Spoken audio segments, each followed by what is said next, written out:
स्वागत है आपका निगाहें इंडिया न्यूज़ के खास प्रोग्राम स्पेशल स्टोरी में।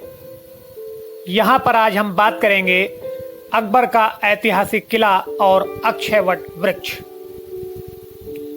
आइए आपको हम सीधे तीर्थों का राजा प्रयागराज लिए चलते हैं, जहाँ पर तमाम ऐतिहासिक धरोहरों को समेटा ये शहर इतिहास को उजागर करता है।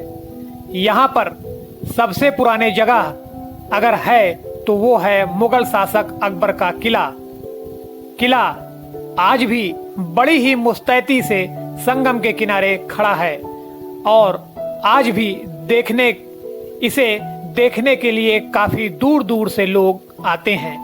और एक बहुत ही खास बात इस किले के अंदर है और वो है किले के अंदर मौजूद अक्षयवट वृक्ष, जो कि कई साल पुराना है। और इसका इतिहास जानकर तो आप भी हैरान रह जाएंगे, क्योंकि त्रेता युग में भगवान श्री राम यहीं पर आकर के 3 रात और 3 दिन बिताया था।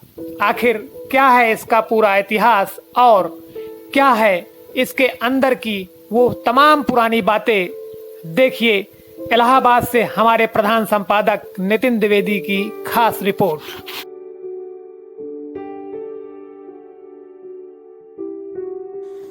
इलाहाबाद किले की स्थापना मुगल बादशाह अकबर ने की थी। हालांकि इस पर इतिहासकारों में मतभेद है।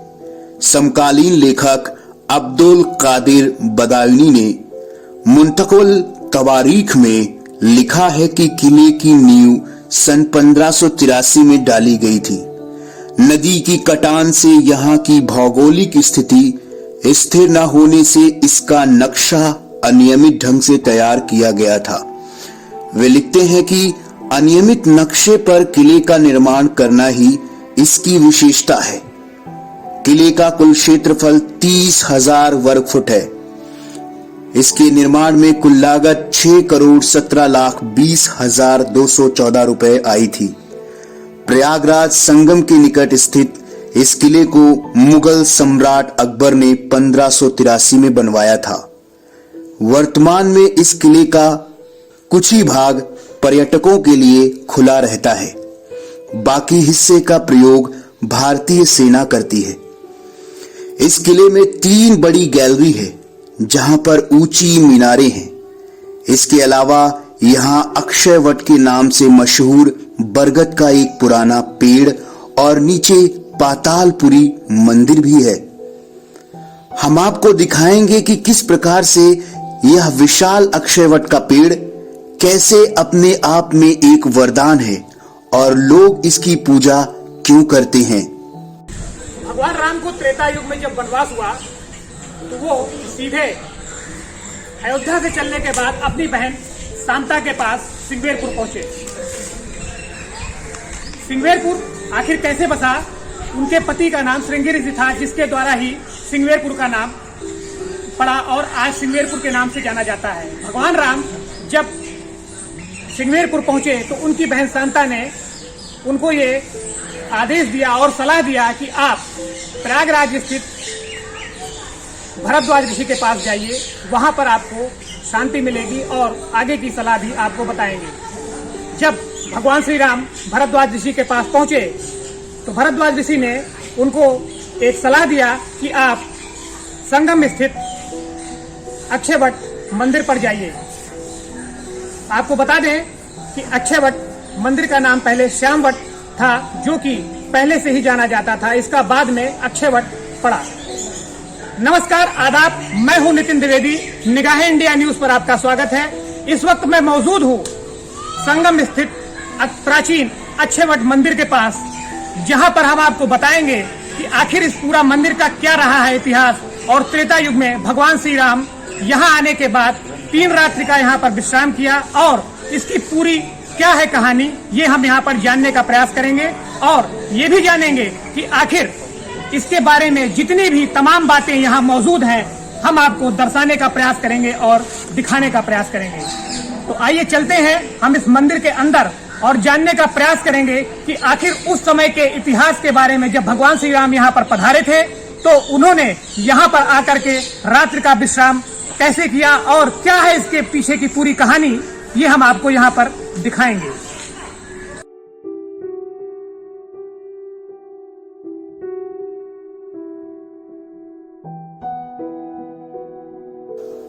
अक्षय वट का धार्मिक महत्व सभी शास्त्र पुराणों में कहा गया है।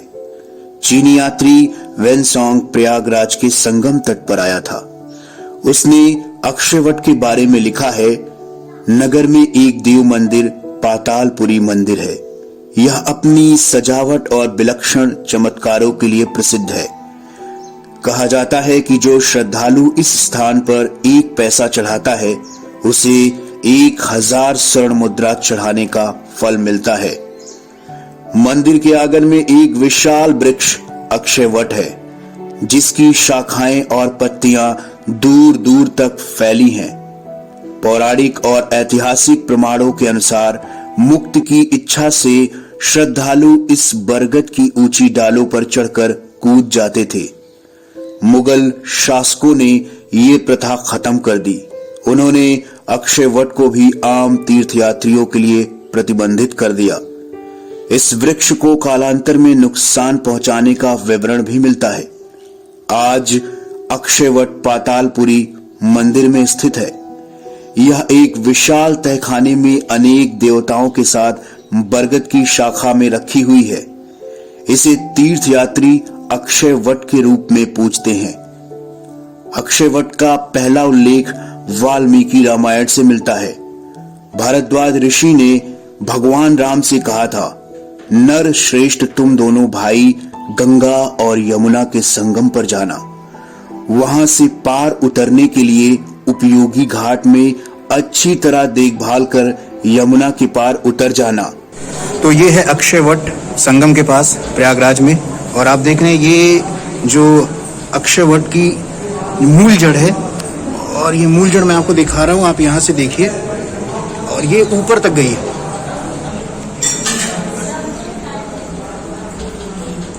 ये ऊपर तक जड़ गई हुई है। ये है अक्षय वट। आगे बढ़ने पर तुम्हें बहुत बड़ा वट वृक्ष मिलेगा। उसके पत्ते हरे रंग के हैं। वह चारों ओर से दूसरे वृक्षों से घिरा हुआ है। उसका नाम श्याम वट है। उसकी छाया में बहुत से सिद्ध पुरुष निवास करते हैं। वहां पहुंचकर सीता को उस वृक्ष से आशीर्वाद की याचना करनी चाहिए। यात्री की इच्छा हो तो यहाँ कुछ देर तक रुकें या वहां से आगे चले जाएं। एक सबसे खास बात यह है कि इस पातालपुरी में एक प्राचीन कुआं था, जिसे अकबर ने जबरन ढकवा दिया। वो जगह आज भी मौजूद है, क्योंकि लोग उस समय जजिया कर से पीड़ित थे और जजिया कर नहीं देना चाहते थे। कई लोगों ने इसी कुएं में कूदकर अपनी जान दे दी, जिनके नर कंकाल पुरातत्व विभाग ने प्राप्त किए थे। इससे उसी समय अकबर ने बंद करवा दिया था और अक्षय वट के पेड़ को भी कई बार कटवाया, लेकिन यह पेड़ कभी नहीं खत्म हुआ और आज भी सैकड़ों साल बाद वैसे ही खड़ा हुआ है। इस पेड़ की सबसे खास बात यह है कि इसकी जड़ें काफी दूर तक फैली हैं, जो किले के बाहर लेटे हुए हनुमान जी के मंदिर तक जाती हैं और वहां से आगे त्रिवेणी तक जाती हैं। किले का सारा जिम्मा इंडियन आर्मी की देखरेख में है, क्योंकि पूरे किले का शस्त्रागार के रूप में इस्तेमाल किया जा रहा है। इसलिए किले के अंदर किसी को भी जाने की इजाजत नहीं है। हालांकि इस बार कुंभ में देश के प्रधानमंत्री नरेंद्र मोदी और पूर्व रक्षा मंत्री निर्मला सीतारमण यहाँ किले का निरीक्षण करने आ चुकी हैं। तभी यह किला खोला भी गया था। बाकी सैलानियों के लिए यह किला बंद ही रहता है।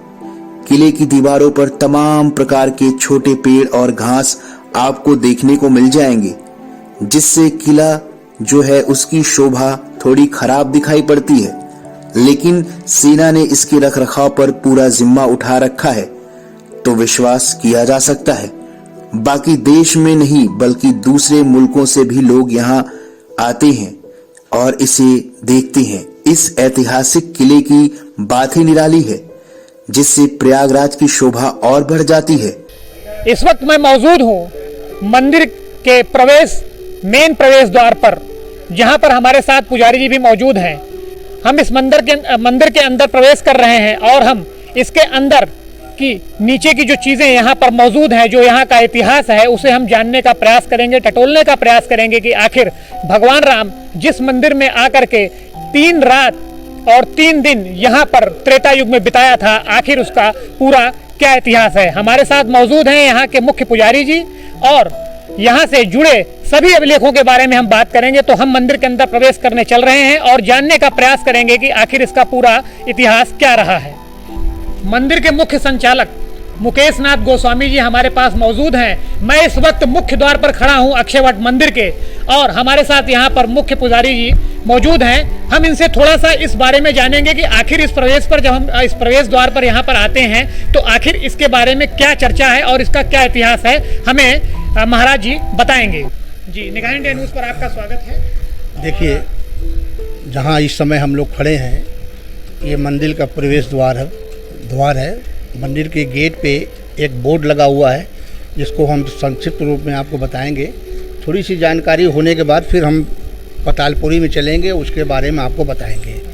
देखिए, जहाँ हम लोग खड़े हैं, ये 4 युग, सतयुग, त्रेता युग, द्वापर युग और कलयुग, 4 युग से अक्षयवट जुड़ा हुआ है। सतयुग में जब महाप्रलय हुआ तो विष्णु भगवान बाल रूप में अक्षयवट के पत्ते पर अपने दाहिने पांव का अंगूठा चूसते हुए नजर आए। ये उस समय की बात है जब ब्रह्मा जी ने सृष्टि की रचना किया। ऐसा मार्कंडेय जी ने मार्कंडेय पुराण में लिखा है। त्रेता में भगवान राम को जब वनवास हुआ तो पहला पड़ाव प्रयाग था। 3 दिन यहाँ अक्षयवट के नीचे भगवान राम ने विश्राम किया, पूजन पाठ किया। उसके बाद यहाँ से चित्रकूट गए। वन पूरा होने के बाद दोबारा आए और अपने पिता राजा दशरथ जी का पहला पिंडदान अक्षयवट के नीचे किया, क्योंकि गंगा का महत्व है। आज जहाँ गंगा जी रहती हैं, जहाँ घाट बनता है, वहीं पिंडदान होता है। तो त्रेता में गंगा जी अक्षयवट के बगल से बहती रही, इसलिए भगवान राम ने प्रथम पिंडदान अक्षयवट के नीचे किया, दूसरा काशी में, तीसरा गया में। तब से लोग पिंडदान करने लगे। अभी हम यहाँ प्रवेश करने चल रहे हैं। अब द्वापर में देख लें। द्वापर में कृष्ण आए, 5 पांडव आए अज्ञातवास में। गौतम बुद्ध को ज्ञान मिला। ऋषभ देव की तपोस्थली है। और कलयुग में हम आप सब लोग बाबा का दर्शन करते हैं। कल्कि अवतार अभी होना है सफ़ेद घोड़े में, तो कल्कि का भी यहाँ हम लोग दर्शन कराते हैं। अब आपको हम पतालपुरी में ले चलेंगे। वहाँ आपको ढेर सारी ऐसी मूर्तियाँ मिलेंगी, उसकी प्राचीनता के बारे में आपके चैनल के द्वारा लोग जानेंगे। तो इसी से धर्म का प्रचार और प्रसार होगा। हम चाहते हैं कि आपके चैनल से ज़्यादा लोग जुड़ें और इसको देखें कि आखिर इसका पूरा क्या हाँ। इतिहास रहा है। ये देखिए, मंदिर का प्रवेश यहाँ शुरू है। ये हम अब हम मंदिर की तरफ प्रवेश करने जा रहे हैं। महाराज जी हमारे साथ में हैं और हमें ये जैसे जैसे यहाँ पर जो भी इसका इतिहास है हमें वो बताते रहेंगे। जी महाराज जी। ये वेंटिलेशन जो आप देख रहे हैं, ये 1906 में ब्रिटिश पीरियड में खुला। पतालपुरी में अब हम लोग मंदिर के पतालपुरी गेट के अंदर घुस रहे हैं। प्रथम पूजा धर्मराज जी की आप देखेंगे। ये 5 पांडवों के बड़े भाई हैं। और भी मूर्ति आपको अंदर मिलेगा। आइए, हम लोग अपने मुख्य अंदर जो है प्रवेश कर रहे हैं। मंदिर में प्रवेश कर रहे हैं। ये आपके सामने देखिए, अन्नपूर्णा, शंकर और पार्वती माता अन्नपूर्णा का पात्र लिए हुए हैं।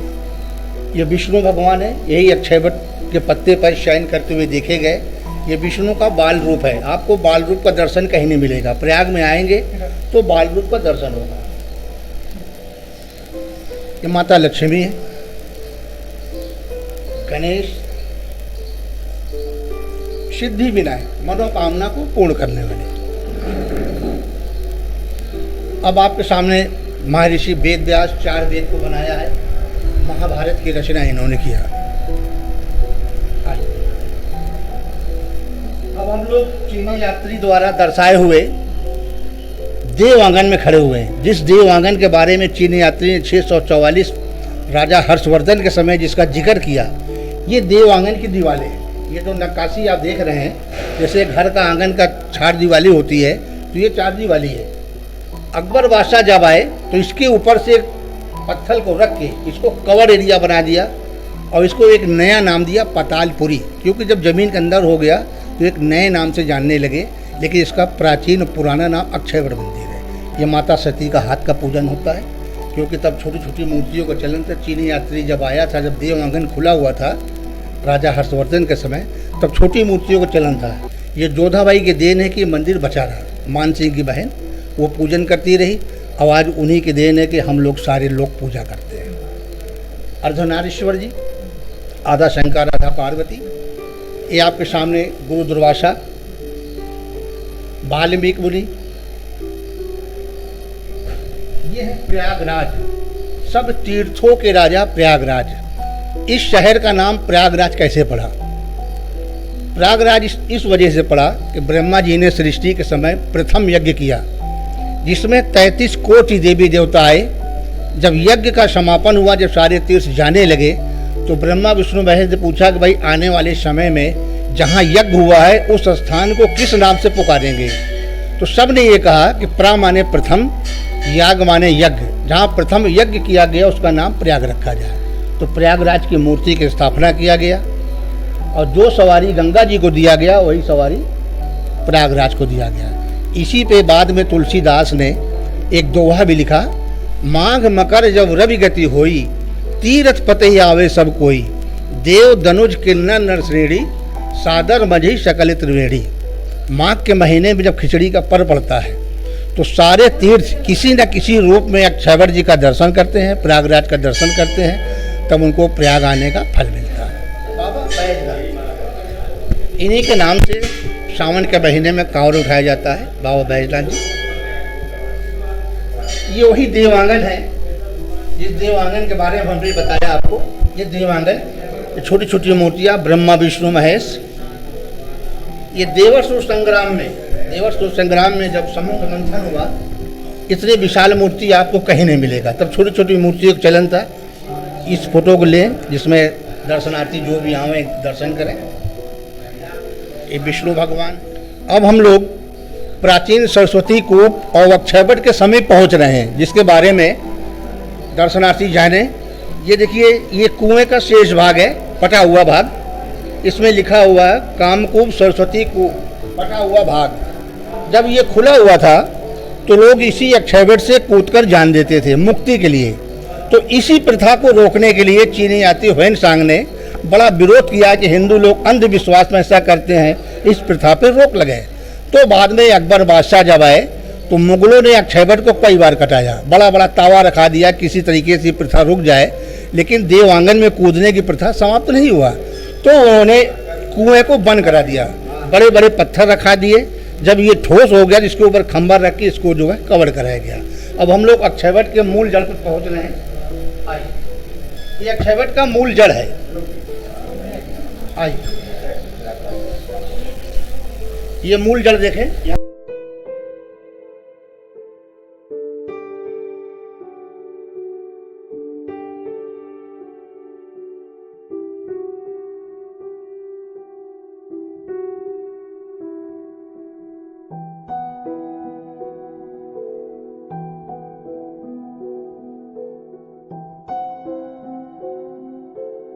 तो आप देख रहे हैं कि अक्षयवट का मूल जो पेड़ है वो उसकी जड़ें जो हैं वो यहाँ पर आपको दर्शाई गई हैं। और महाराज जी ने हमें बताया कि ये पेड़ उस वक्त से ही मौजूद है और आज भी मौजूद है। इसका जो महत्व है, इसका जो लाभ है भक्तों को मिलता है, आखिर वो किस तरीके से मिलता है वो हमें महाराज जी यहाँ पर बता रहे हैं। और हम आपको सीधा दर्शन करा रहे हैं उस वृक्ष का जहाँ पर वो आज भी हमारे साथ मौजूद है।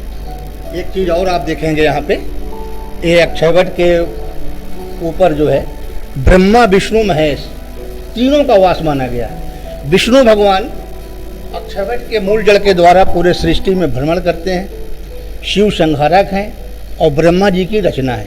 ये ब्रह्मा जी के 4 पुत्र आपको दर्शाएं, देखिए, शनक, शनंदन, शनकादिश, शनक कुमार। ये विष्णु भगवान का पांव पद है। गया जी में आप जाएंगे तो 1 चरण का पूजा होगा। प्रयाग में संपूर्ण 2 चरण। गया जी में 1 चरण का पूजा इसलिए होता है क्योंकि विष्णु भगवान प्रयाग से अपना 1 चरण उठा के गया जी के सीने पर रखे, इसलिए वहाँ 1 चरण का पूजा होता है। ये विष्णु भगवान का घर माना गया है, जहाँ जिसका बाल रूप गुजरता है वो घर माना गया है। इसलिए भगवान विष्णु का यहाँ बाल रूप का दर्शन होता है और दोनों पाँव का पूजा होता है। ये आपके सामने विष्णु पद मंदिर है, विष्णु भगवान के पाँव का दर्शन करा दीजिए। आइए, वेद और पुराण के अनुसार अक्षयवट के समीप 10 हाथ की दूरी पे प्राचीन शिवलिंग, जिसको आज शून्यपाणी महादेव के नाम से जाना जाता है, ये आप दूरी नापेंगे तो आपको 10 हाथ मिलेगा। ये इसका जिक्र आपको ब्रह्म पुराण में मिलेगा। ये देव आंगन का शेष भाग है, जो हमने आपको देव आंगन के बारे में बताया। ये आंगन है, तब छोटी छोटी मूर्तियों का चलन था। सती अनुसुईया।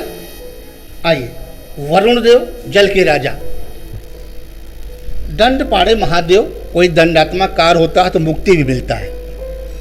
काली भैरव, काली माँ के पुत्र। ललिता देवी, वेद और पुराण के अनुसार अक्षयवट के समीप में ललिता पीठ होना चाहिए। तो आपको अक्षयवट के बगल में ललिता पीठ है, लेकिन किला होने के नाते इसका प्रचार प्रसार कम हुआ। आज इन्हीं के नाम से मीरापुर, अलोपिन देवी 2 जगह पूजा होता है। मेन दरबार ये है। हाँ, वेद और पुराण के अनुसार अक्षयवट के समीप में ललिता पीठ। यही मूर्ति आपको हर जगह मिलेगा। यही मूर्ति मार्केट में लोग तस्वीर लेके बेचते भी हैं। गंगा मैया, नरसिंह भगवान,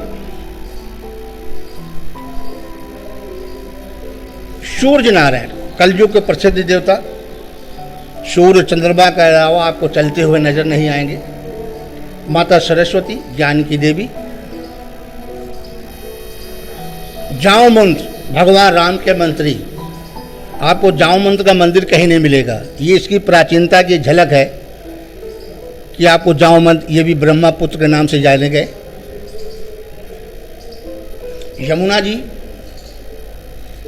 गुरु गोरक्षनाथ जी, शिव का अवतार। हमारे मुख्यमंत्री जी जब भी आते हैं गुरु गोरखनाथ जी का दर्शन करते हैं। 2 बार प्रयाग में आए। गोरखनाथ जी के बारे में काफ़ी प्रथा मौजूद है कि यूपी के मुख्यमंत्री योगी आदित्यनाथ जी गोरखनाथ मंदिर से ही उठे।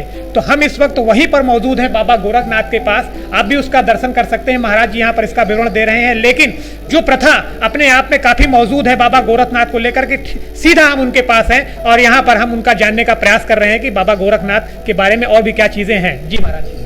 हमारे मुख्यमंत्री जी आदित्यनाथ जी जब भी प्रयागराज में आते हैं तो गुरु गोरखनाथ जी का दर्शन करते हैं, क्योंकि हम योगी परिवार के एक गुरु माने गए हैं। हम लोग योगी परिवार से बिलोंग करते हैं। वो भी जब आते हैं तो उनका आशीर्वाद जरूर लेते हैं। गुरु दत्तात्रेय, आप भगवानों को भी गुरु हैं। ब्रह्मा विष्णु महेश का बाल रूप, इन्हीं के नाम से जूना अखाड़ा का निर्माण हुआ। बाण गंगा, अर्जुन ने जब बाण मारा पताल फोड़ के निकली। ये देवी कुरुक्षेत्र में है, भीष्म पितामह को जल पिलाने के लिए। सत्यनारायण, इन्हीं के नाम से कथा सुनते हैं, डंडी का रूप। शनिदेव, 9 ग्रह को शांत करने वाले।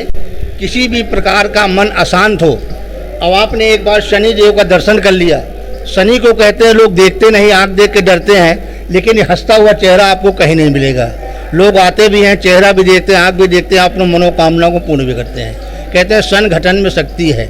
जब जन समूह में होते हैं तो भाव बदल जाता है। इनका भाव मुद्रा देखिए, हंसता हुआ चेहरा। अब हम लोग प्राचीन सरस्वती कुआं देखेंगे। इस वक्त मैं मौजूद हूँ अक्षयवट मंदिर के अंदर। यहाँ पर तमाम प्रतिमाएं मौजूद हैं। शुरू में हमने आपको दिखाया कि महाराज जी 1 बाय 1 करके हमें सभी का उन्होंने वर्णन किया, लेकिन जो यहाँ पर मेन मूर्ति भरद्वाज मुनि की है, हम उसके बारे में जानेंगे महाराज जी से। आखिर इसका भी और क्या वर्णन है इस मंदिर के अंदर।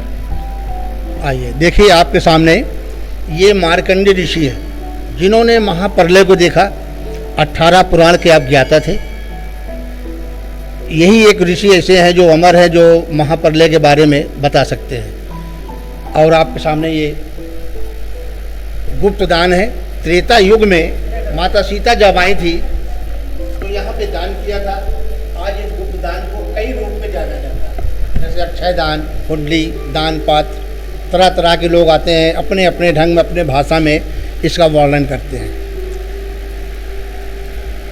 अब हम लोग प्राचीन शूलपाणी महादेव के पास खड़े हुए हैं। अकबर बादशाह जब इसको ढकने लगे, क्योंकि ये कुएं के किनारे में थे, इस मूर्ति में उन्होंने छेड़छाड़ नहीं किया, तो उनको कुछ सूझ नहीं आया, तो उन्होंने ये बड़ी जलेहरी में इस खंबे को रखा, जिसके वजन से बाद में ये टूट गया। ये चटका हुआ भाग देखिए, ये टूटा है। खंबे के नीचे आप देखेंगे यहाँ भी टूटा हुआ है। औरंगजेब बादशाह जब आया, सारे मंदिर को क्षति पहुंचाने की कोशिश किया, इस मूर्ति को काटा।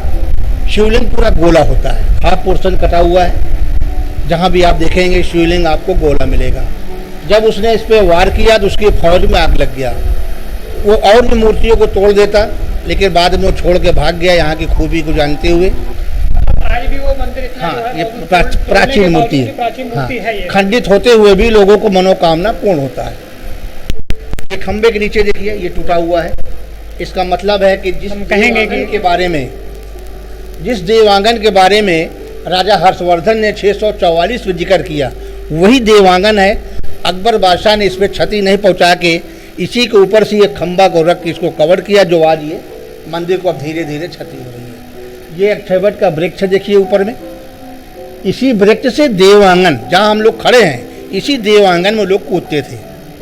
इसलिए उनकी मजबूरी थी कि इसको जो है कवर करा देना। अच्छा, यही वो जगह है जहाँ से लोग कूदते थे, हाँ, कूद के जान देते थे। इस प्राचीन पातालपुरी मंदिर के अंदर एक कुआं आज भी मौजूद है, जिसे अकबर ने बंद करवा दिया था। इसकी पूरी गोलाई को पत्थरों से ढकवा दिया था, जिसके बारे में ये भ्रांतियां मौजूद हैं कि इसी कुएं में वट वृक्ष से ऊपर से कूदकर लोग अपनी जान दे दिया करते थे।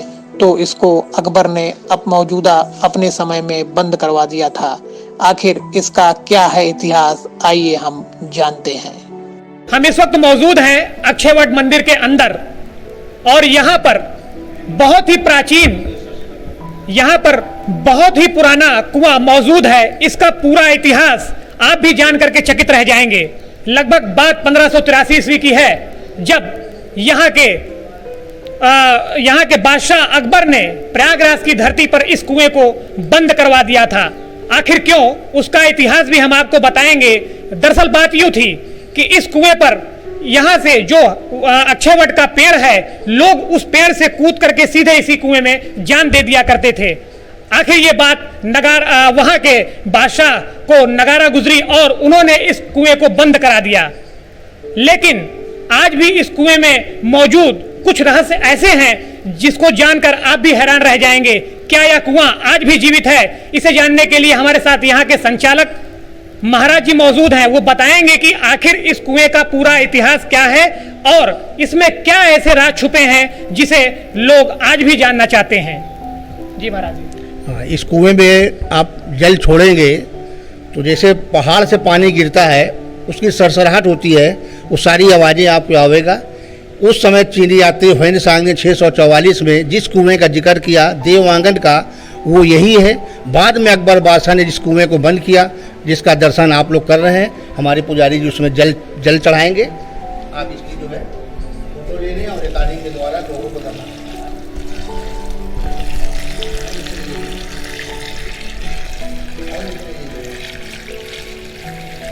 आप देख रहे हैं कि पानी इसमें एक बाल्टी डाला जा रहा है उस कुएं के पास, और आप देख रहे हैं कि पानी उसके अंदर जा रहा है, लेकिन पानी वापस लौट करके नहीं आ रहा है। तो इसका मतलब ये सीधा निकलता है कि पाताल में सीधे पानी जा रहा है, वो जो पानी अभी यहाँ के पुजारी जी ने डाला। जी महाराज जी, तो इसके बारे में जो ये भ्रांति मौजूद थी वो ये है कि फिलहाल यहाँ पर जो कुआं मौजूद है आज भी वो जीवित है। हम आगे चलेंगे और भी इससे जुड़े तमाम रहस्यों के बारे में यहाँ बात करेंगे। अब हम इस मंदिर के आखिरी भाग पर चल रहे हैं, जहाँ पर कुछ मूर्तियाँ और भी मौजूद हैं। महाराज जी से जानने का प्रयास करेंगे आखिर इसका और क्या इतिहास रहा है और इसके बारे में क्या बातें प्रचलित रही हैं।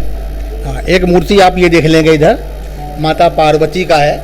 माँ बेटे का ये दृश्य देखेंगे आपको कहीं नहीं मिलेगा।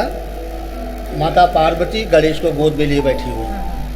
ये देखिए वेड़ी माधव, जिसको त्रिवेणी संगम कहते हैं, वो वेड़ी माधव का द्वार होता है। गंगा यमुना सरस्वती संग चक्र गदा पद्म गरुड़ पे सवार, ये साक्षात विष्णु का अवतार।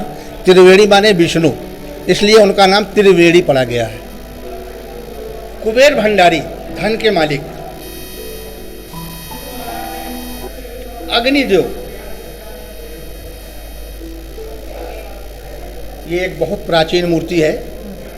अकबर बादशाह जब भी यहाँ आते रहे, इधर देखिए आदिनाथ पार्श्वनाथ जी का मूर्ति है, माने गए हैं। कोटेश्वर महादेव माने करोड़ों जन्म इस मृत्यु लोक में आपको ना आना पड़े। यदि ये खुश हो गए तो आपको बार बार यहाँ नहीं जाना। आपके सामने वनवासी राम, त्रेता युग में भगवान राम को जब वनवास हुआ तो जब यहाँ 3 दिन रुके तो अक्षयवट का जो दूध होता है सूर का, तो जब वो जाने लगे तो पूर्ण रूप से सन्यासी यहाँ बने। बरगद का दूध लगाने से बाल चिपक जाता है। ये जटा जूट आप देखें, ये पहनावा देखें, ये उस समय का पहनावा है। आज के पहनावे या उस समय के पहनावे में बहुत फर्क आपको मिलेगा। ये एक एक मूर्तियों का पुरातत्व विभाग में रजिस्ट्रेशन है, आर्कियोलॉजिकल सर्वे हुआ, सारी मूर्तियों का आपको रजिस्ट्रेशन मिलेगा। अरे ये चौथी, छठी, सातवीं सबके रजिस्ट्रेशन है। शेषनाग लक्ष्मण जी का शेषावतार माना गया है। ये एक पत्थर की बेलाग मूर्ति है। त्रेता युग में भगवान राम जब पृथ्वी पे आए तो शेषनाग ने कहा प्रभु मैं भी आपके साथ चलूंगा, मैं यहाँ क्या करूँगा। तो लक्ष्मण जी जो शेषनाग का अवतार माना गया उनका। दूधनाथ और ये देखिए यमराज। शुरू में हमने देखा धर्मराज जी की मूर्ति, आखिरी में यमराज की मूर्ति है। एक धर्म का लेखा लेते हैं, एक पाप उनकी गवाही लेते हैं। ये पतालपुरी का कलेक्शन है। आपके चैनल के द्वारा ज़्यादा से ज़्यादा लोग देखें, धर्म का प्रचार और प्रसार हो। हम पुजारीगढ़ यही चाहते हैं कि आपके चैनल ज़्यादा से ज़्यादा बढ़े, लोग दर्शन करें और इसका पुण्य लाभ लोग लें। तो धन्यवाद महाराज जी, आप हमारे साथ मौजूद रहे। आपने इस मंदिर के बारे में पूरी तरीके से सब कुछ हमें अच्छी तरीके से बताया कि आखिर इस मंदिर का पूरा क्या इतिहास रहा है, इसके बारे में क्या बातें मौजूद रही हैं जो हमारे इतिहास में दर्ज रही हैं, और किस तरीके से इस मंदिर में जो आज भी कुआं मौजूद है, अकबर के टाइम में अकबर ने उस कुएं को बंद करा दिया था क्योंकि लोग उसमें कूद करके आत्महत्या करते थे। भगवान श्री राम यहाँ पर त्रेता युग में आए और आने के बाद यहाँ पर उन्होंने 3 रात और 3 दिन का समय यहाँ पर व्यतीत किया और इसके बाद तत्पश्चात वो जंगल की ओर आगे बढ़े। चूंकि यहाँ पर भरद्वाज ऋषि बहुत पुराने थे, उन्होंने उनको यहाँ पर यह एक सलाह दिया कि आप संगम के अंदर जाकर के, संगम स्थित मौजूद अक्षयवट मंदिर के अंदर जाकर के वहां पर आप विश्राम करिए तो आगे आपको रास्ता खुद ही नजर आएगा। चूंकि भगवान सर्वज्ञाता थे, उन्होंने मनुष्य का जन्म लिया था और जो बातें यहाँ पर मौजूद थी उसे मानव धर्म के तहत निभाना था। तो हमने आपको इस मंदिर से मौजूद जुड़ी सभी बातों के बारे में बताया और यह भी बताया कि आखिर इसका इतिहास कितना पुराना रहा है। निगाहें इंडिया न्यूज के लिए नितिन द्विवेदी, प्रयागराज। निगाहें इंडिया न्यूज के लिए अपने सहयोगी राहुल पांडे के साथ प्रधान संपादक नितिन द्विवेदी की report, Prayagraj. Subscribe now and press the bell icon given below to never miss any update from Nigahe India News.